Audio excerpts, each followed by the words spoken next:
Merhabalar, kanalıma hoş geldiniz. Ben Safişin El Emekleri. Rabbim cümlenize sağlık, sıhhat, afiyet, huzur versin inşallah.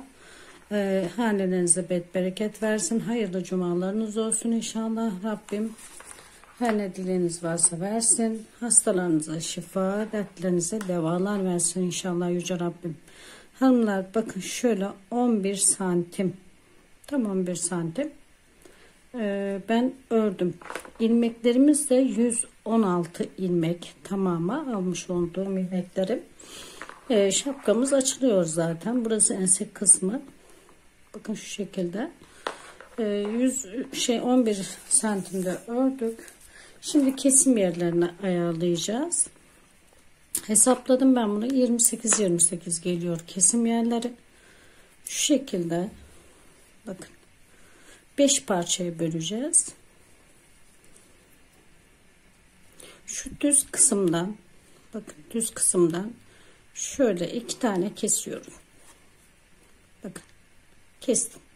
Burası düz gelecek. Lastiklerimizi bozmayacağız. 2 buraya 2 olarak sayıyorum. 1 2 3 4 5 6 7 8 9 10 11 12 13 14 15 16 17 18 19 20 20 21 22 23 24 25 26 27 ve 28. Burayı bu şekilde 28 yaptık. Şimdi bakın düz yere geldim gene. Tekrar kesimi yaptım. Bu kesimle beraber sayıyoruz. 28 ayarladığım için kesimle beraber sayıyoruz. Bakın 2 ilmek bunu sayıyorum. 3. ilmeği 4 5 hemen 28'e kadar geliyorum. Kestimle beraber 28 yaptım. Kesim işlemini yapıyorum. Bakın. Geriye bu kadar ilmeğim kaldı. Yarıya şuraya geldiğimde bir kesim daha yapacağız. Şimdi tekrar 28 ilmek kesimle beraber 28 örüyoruz. Tekrar kesiyoruz ve şu kestiğim yere kadar geliyorum.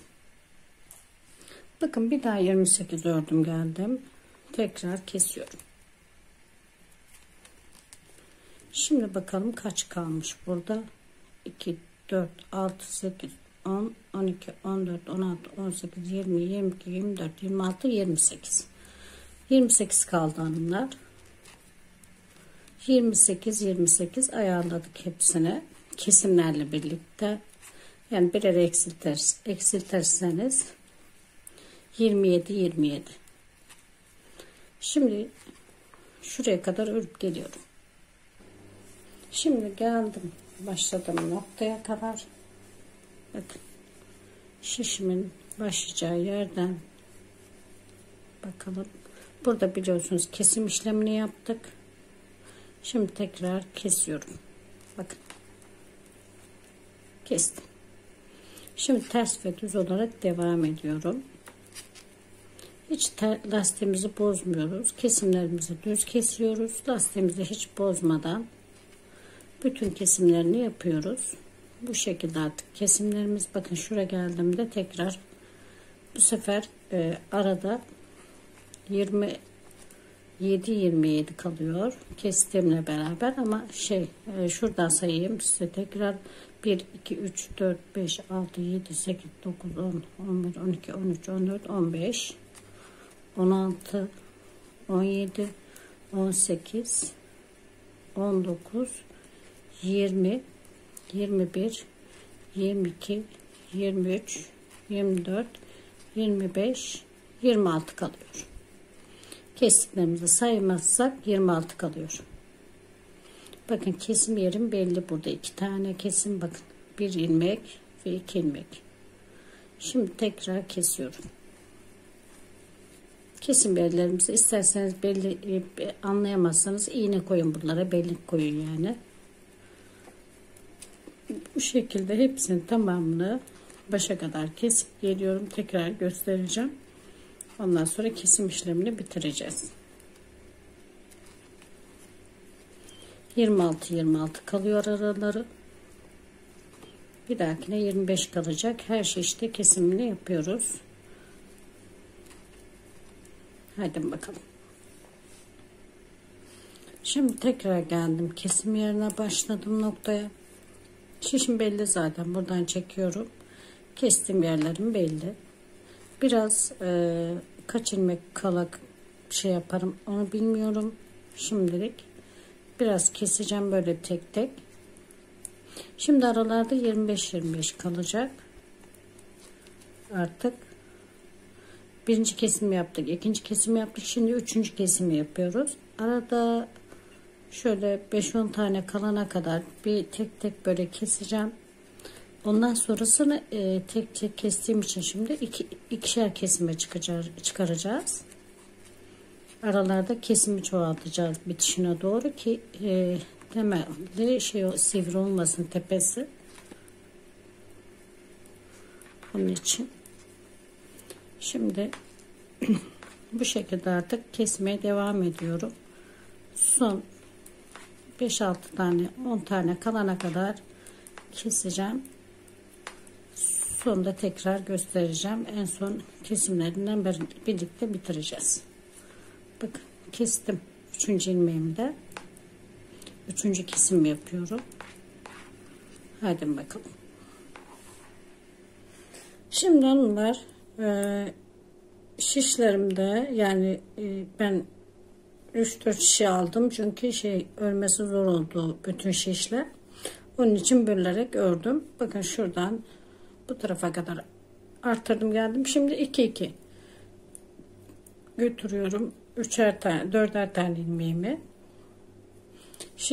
Yani her bir kesim arasında 4'er tane kaldı. Bakın 2-2 şu şekilde bir kestim. Son kapanışlarını bu şekilde yapıyorum. 2 kestim. Bakın şu şekilde tekrar kestim 2 tane. Tekrar kestim ve tekrar kestim.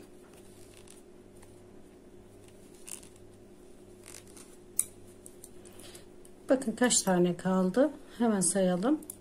2, 4, 6, 8, 9 tane kaldı. Gördüğünüz gibi 9 taneyi de şöyle hepsini bir kapatacağım. Şöyle tekrar 2 bir daha keselim. Kestim. En sonunda birleştireceğiz. Ya da şöyle iğnemi alayım ben hemen elime. Şimdi ipimi kopardım. İğneme taktım. Her birini iğneme takacağım. Bakın. Şu şekilde her birini takıyorum.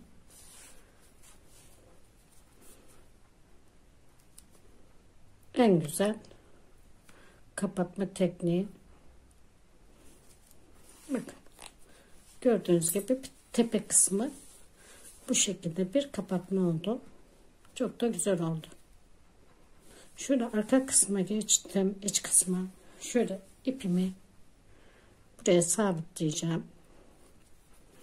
Şöyle iyice sökülme olmasın.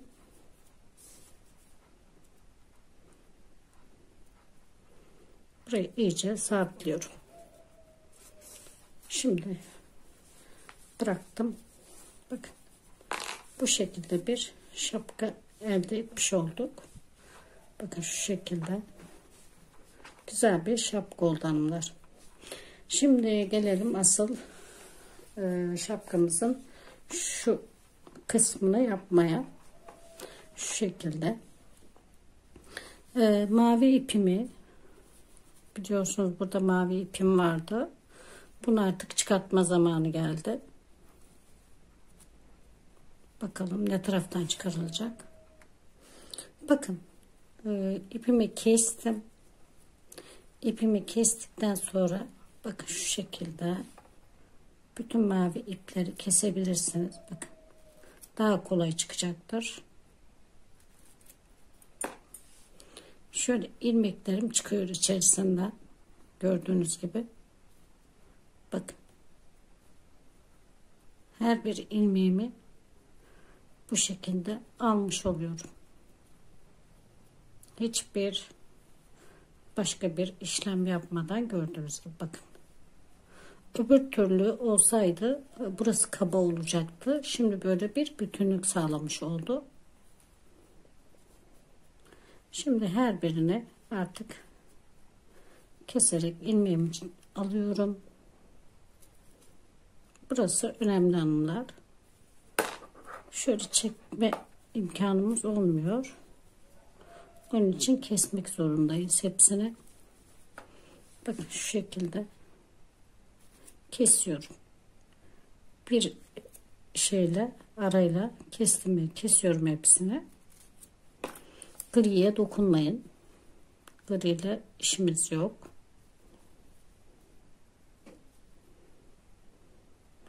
Şuradan tekrar şiş yardımı da alabilirsiniz. Şuradan maviyi çıkartmak için. Bakın. Bu şekilde ilmeklerimi alıyorum. Hepsini. Başa kadar. Bütün maviyi alıyorum artık hanımlar. Bu şekilde keserek alacaksınız.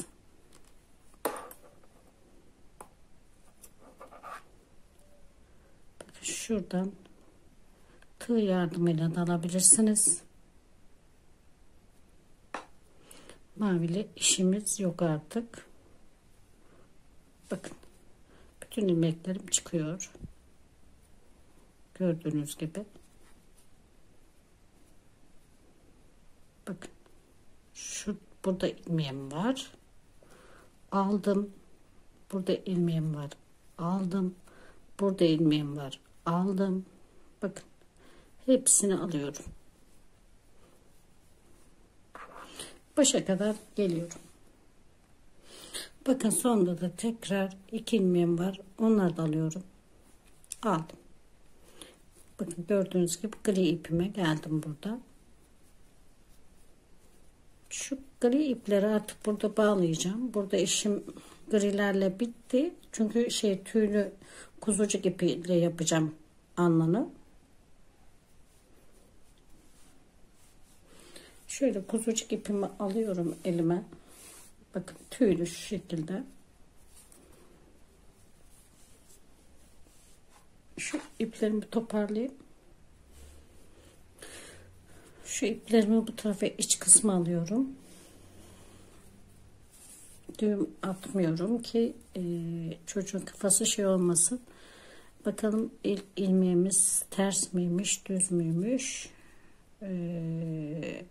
Şu düz, bu ters, bu düz. Şu şekilde ters ve düz olarak başlayacağız. Buradan da bilinir o. İpimi benden tarafa alıyorum tekrar. Bakın şu şekilde gri ipimle tersten başlıyorum. Ters ve düz olarak gidiyorum. Her birine lastik yapacağız. Bakın. Tersle başladım. Düz ördüm, ters ördüm. Şimdi düz örüyorum. Bakalım. Ters ördüm, düz, ters. Lastik yapıyoruz gene alnını. Bakın. İlmek böyle ilmekleri almak ayrıyetten bir şey olmadı bize. Kabarcık vermeyecek buraya. Onun için bu şekilde ilmeklerimizi aldık. Şimdi başa kadar bir ters bir düz örüyorum bütün ilmeklerimi. Şimdi kaç tane ilmek aldım onu da söyleyeceğim. Baştan ayırmıştık zaten.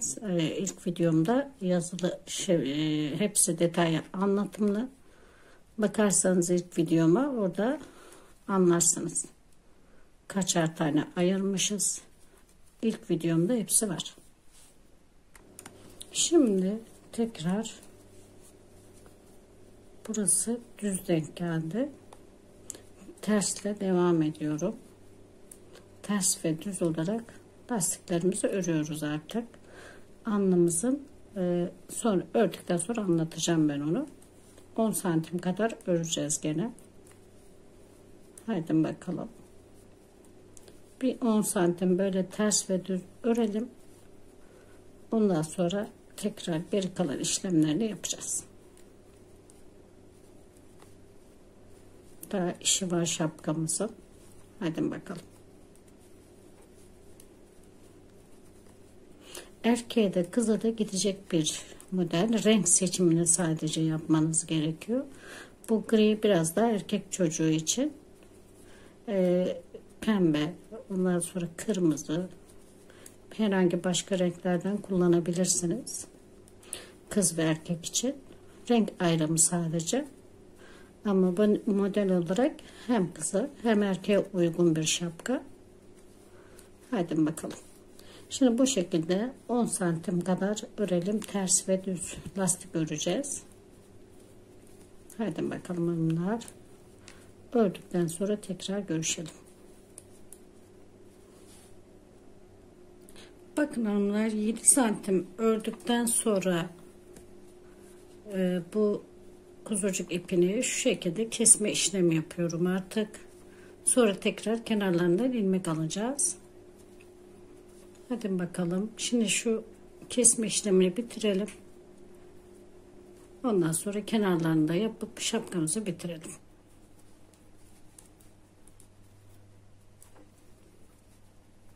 Bu şekilde keseceğiz. İkisini bir. Bu kestiğim ilmeğim.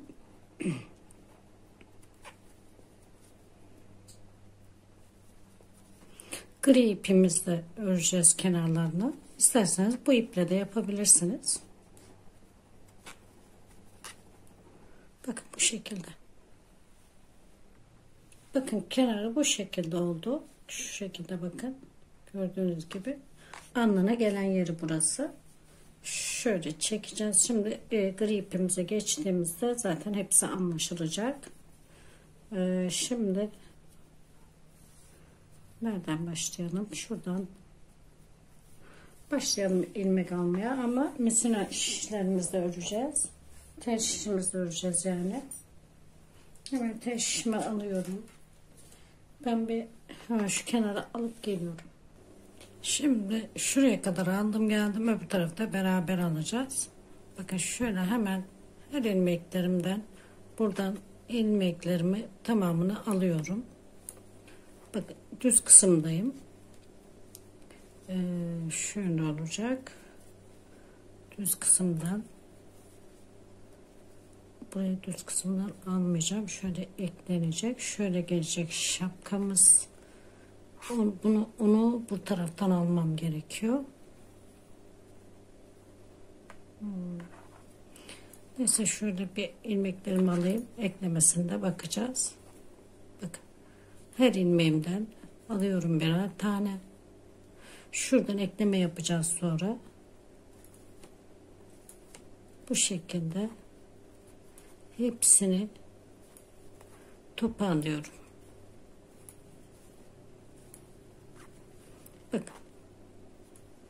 Sonra ilmeklerimizi örüp buraya birleştirme yapacağız. Düz öreceğiz.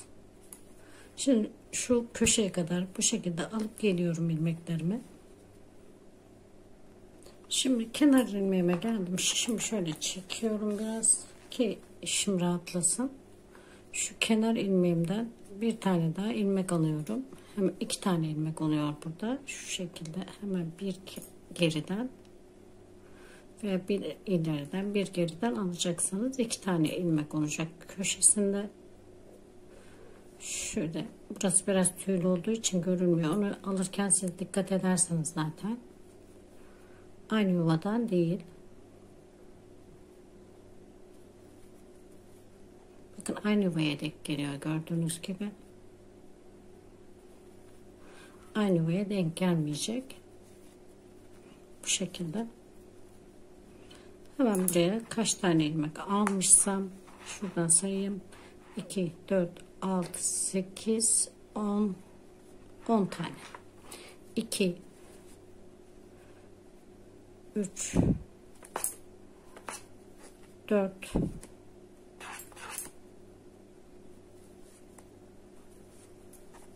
5, 6, 7, 8, 9 ve şuradan gri yerden onu tamamlıyorum. 10. Bu şekilde.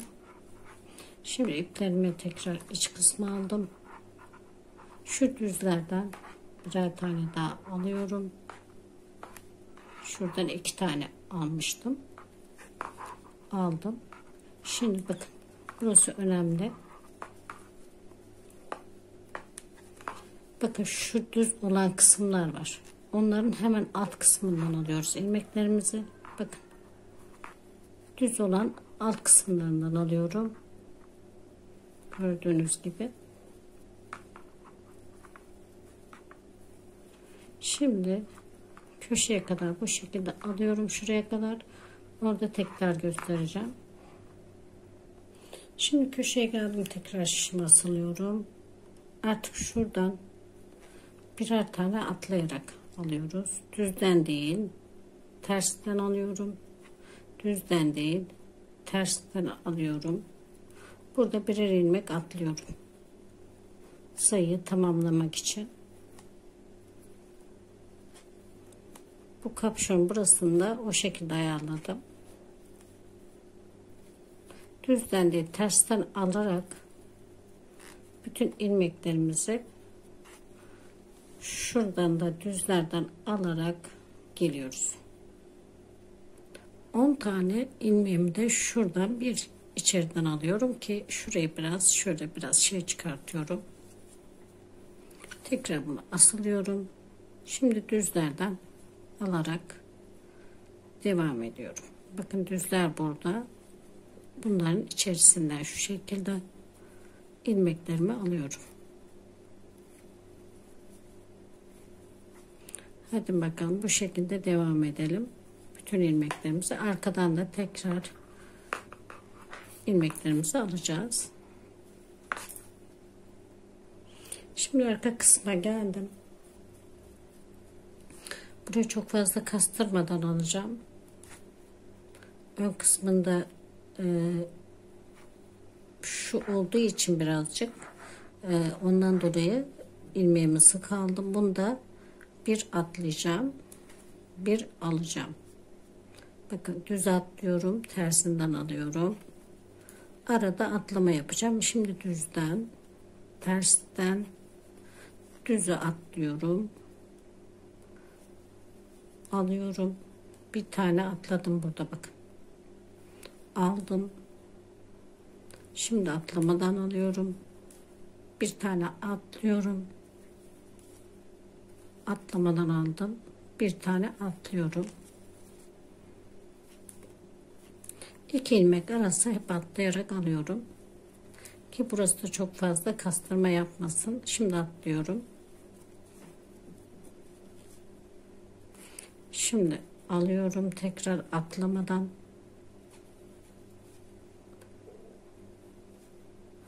Atlıyorum. Tekrar atlamadan alıyorum. Şimdi aldığım yere kadar geldim. Şimdi şişimizi şu şekilde artık örmeye devam edeceğiz. İplerim iç kısımda. Onları keseceğim sonra. Düz olarak öreceğiz. Sadece düz. Başka hiçbir şey yok. Şu ipimi, şişimi çekerek devam ettiriyorum ki şu ipler, şişlerim rahat oynasın. Birazcık zor olacak ama güzel olacak. Hepsini düz örüyorum. Hadi bakalım. Başa kadar hepsini düz örüp geliyorum. Bu şekilde. Düz kısmındayım çünkü. Yüz kısmında.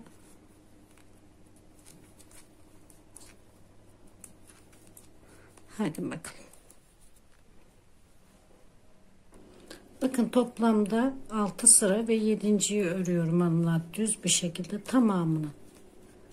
Bütün aldığım ilmeklerim tamamını, etrafını bu şekilde düz örüyorum. Bu 7. sıra örüşüm. Birazcık örmesi zorluyor ama rahatladı şimdi birazcık ördükten sonra şişlerim. 7. sırayı ördükten sonra kapatma işlemi yapacağız. Kapatma işlemini de göstereceğim nasıl yapacağız. Hep beraber kapatacağız onu da. Şimdi artık 7 sıra yeterli diye düşünüyorum. Fazla da yapabilirsiniz tabii, 8-9 sırada yapabilirsiniz daha kalın olsun derseniz. Bu şekilde şişimi çeke çeke örüyorum ki arkadaki şişimi de rahatlatmak için. Hadi bakalım, şimdi birazdan kapatmaya geçeceğiz. Başladığım nokta burası. Buraya kadar örüp geliyorum. Ondan sonra kapatalım. Şimdi nasıl yapıyoruz? Bakın bu tarafı da belli olmaması için şu iplerimi bir keseyim şuradan. İp kalabalığımız olmasın, sonra içerisinden alacağım onları. Şu şekilde ip kalabalıklarını yok edelim. Şimdi şişimi rahatlatıyorum. Bu şişimi bıraktım. Şimdi bakın ilmeğimi iğneme taktım. İpimi çekiyorum. Bakın. Birer ilmek atladığımız için şunu atlıyorum. Bakın şuna taktım. Şunu atlıyorum. Şuna. İlmeğimi sabitliyorum. Bakın. Tekrar şişimden alıyorum. Birer ilmek dikeceğiz. Bir tane o çektiğim şişimden aldığımı çekiyorum. Bakın. Bunu atlıyorum. Şuna geçiş yapıyorum. Şu şekilde bakın. Çok da fazla sıkmayın. Çok da fazla rahat bırakmayın ki güzel olsun kenara. Bakın bu şekilde.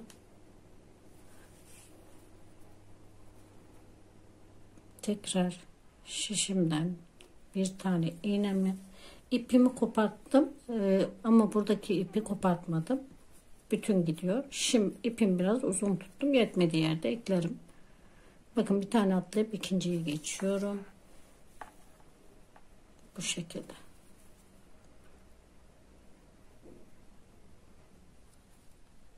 Tekrar ilmeğimi takıyorum. Rahat bir şekilde dikiyorum. Bir tane atlayıp ikinciye geçiyorum. Hep ikincilerle dikiyorum. İlmeklerimi bu şekilde kapatacağım. Öbür türlü kapattığımda tekrar dikme işlemi yaptığımda çok kaba durur. Onun için bu şekilde dikme yaptım hanımlar. Bilginiz olsun. Gösterdiğim gibi. Bakın burası hiç de kaba olmadı. Çok da güzel duruyor. Bakın bu şekilde tamamını dikeceğim. Şu ön kısma gelene kadar oradan tekrar göstereceğim onları. Bakın şuradaki ilmeğimden gördüğünüz gibi bir tane atlayıp ikinciye geliyorum. Aldım. Biraz zor ama güzel duracak. Eminim. Haydi bakalım, şimdi bütün ilmeklerimizi dikelim. Bakın şuna dikkat edin. Şuna dikkat edin. Şu ilmeğimin alt kısmındaki, yani son ilmeğimin, bakın şu son ilmeğimin alt kısmından alıyorum. Ona dikkat edin. Bakın şu şekilde şu ilmeğimi çıkarttım. Bakın şu ilmeğimi atlıyorum. Bir tane ilmeğim var. İkinciye, pardon, alt kısımdan alacağız. Şöyle bakın, hangi kısımdan gelmişsem bu kısımdan alacağım. Evet. Şimdi tekrar aynı işlemi uyguluyorum. Burası önemli. Bakın bir ilmek atlamış oluyorum.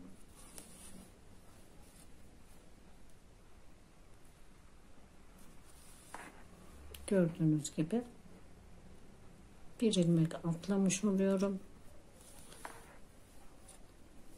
Bakın hiç kastırma ve toplama olmadan buraya kadar geldim. Şurası bizim ilmeğimizin şeyi, orta yeri, kapşonumuzun kulak olan yeri, şapkamızın. Bakın tekrar buradan ilmek alıyorum.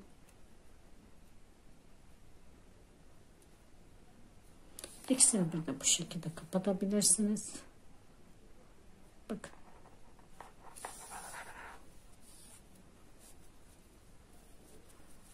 Bakın bu şekilde kapanıyor hanımlar.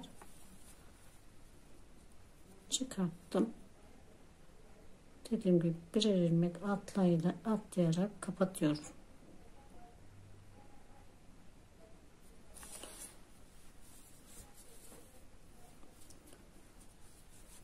Şimdi şişimden çıkartıyorum. Devam ediyorum. Hiç büzdürme yapmadan, toplama yapmadan hepsini kapatıyoruz.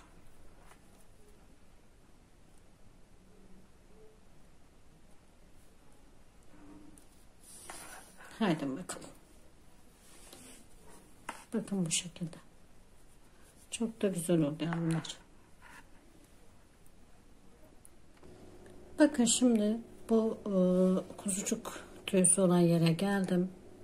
Bakın şu kenarlardan kuzucuğun tüyüsünden alarak şöyle tekrar bastırmayla götürüyorum.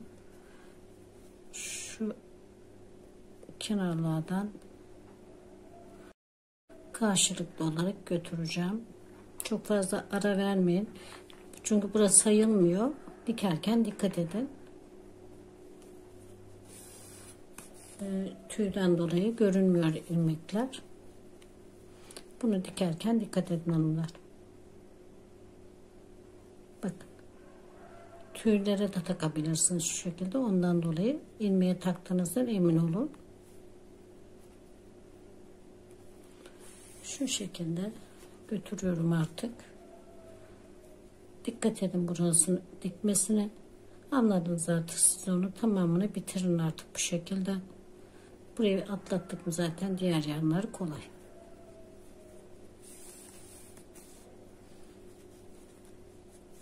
Bakın bu şekilde burası ön tarafa geleceği için şu şekilde burasını dikkatli götürün, güzel götürün yani. Bakın bu şekilde geldik.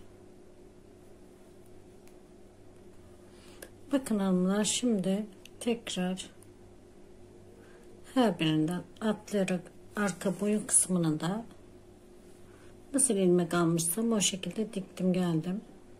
Bakın bir tane ilmeğim kaldı. Bakın bu şekilde alt kısmını alarak üst kısımdakini de iğneme takarak, iki ilmek kaldığı için illaki zorluk çıkaracak. Bu şekilde hepsini dikeyip geldim. Gizli dikiş oldu hanımlar. Güzel de oldu. Umarım güzel olmuştur şapkamız. İnanın ben de bilmiyorum nasıl oldu. Şimdi artık buraya iğnemi sabitliyorum. Bu şekilde. İpimi de gizli olarak keseceğim. İç kısmından alabilirsiniz ipinizi. Bakın bu şekilde oldu hanımlar şapkamız. Biraz tabi ipimiz kaba olduğu için birazcık şurası tuhaf duruyor ama çok güzel oldu. Bence herkesin yapabileceği bir şapka oldu. Bence çocuklarınıza yapıp giydirmelisiniz. Çok güzel oldu. Gerçekten çok beğendim. Bakın bu şekilde. Arka kısmı da bu şekilde. Bakın gizli dikiş olduğu için hiçbir tarafından tersi düzü belli değil. Bakın iç kısmını bile kullanabilirsiniz iplerini kesip. İçi de dışı da şu şekilde bakın. Şöyle iç kısmını kullanabilirsiniz. Bakın bu şekilde de yapabilirsiniz. Tersle düzle iki tarafı da kullanabilirsiniz hanımlar. Gerçekten çok güzel oldu.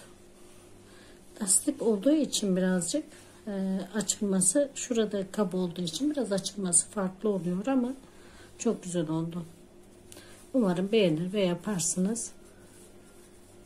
Şuraya da bir pompon takın tepesine. Şu an elimde benim hazır pompon yok. Şuraya da çıt çıtlı düğmelerden takın hanımlar. Şuralara şöyle boyun altına, bakın şu şekilde boyun altına çıt çıtlı düğme takmış olacaksınız. Bu şekilde. Biraz daha uç kısma da takabilirsiniz. Çocuğunuzun boyuna göre ayarlayın hanımlar. Benden bu kadar. Size bir örnek, bir model olarak attım. Siz artık kafanıza göre yapın hanımlar. Gerçekten çok güzel oldu. Şimdilik hoşça kalın. Safişin emeklerine kalın. Allah'a emanet olun.